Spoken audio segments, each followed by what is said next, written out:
গোমাতাদের খাওয়ানোর জন্য এগুলো কী খাওয়ানো যাবে? ইস্কনের গোশালায় গোমাতাদের পালং শাক খাওয়ানো হচ্ছে। এখানে থেকে পালং শাকের দুটো বান্ডিল দেওয়া হলো। আমরা বান্ডিলগুলো খুলে গোমাতাদের খাওয়ালাম।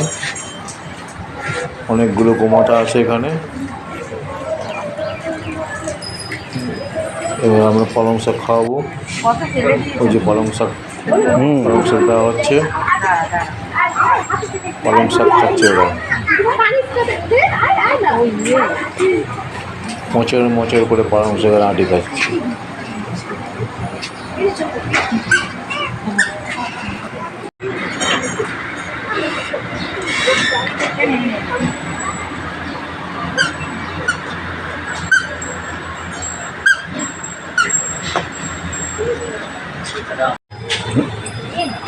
গোমাতারা পালং শাক খেয়ে নিল। এখানে একটা গোমাতারা পালং শাক খাচ্ছে। পালং শাক কিছুটা পড়ে গেছে।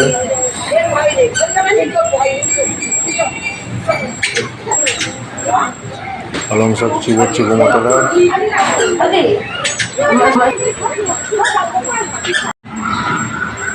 গোমাতাদের খাওয়ানো হচ্ছে।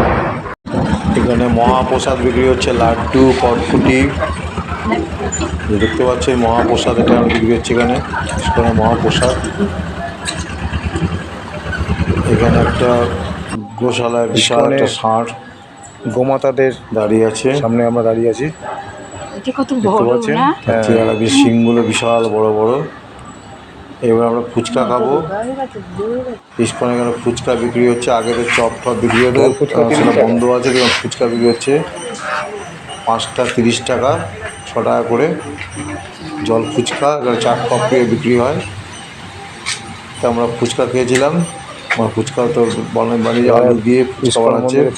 ফুচকা 30 টাকা দেওয়া হবে। 30 টাকা জল ফুচকা।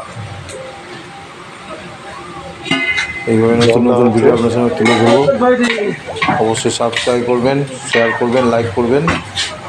ভালো থাকবেন, সুস্থ থাকবেন। ধন্যবাদ।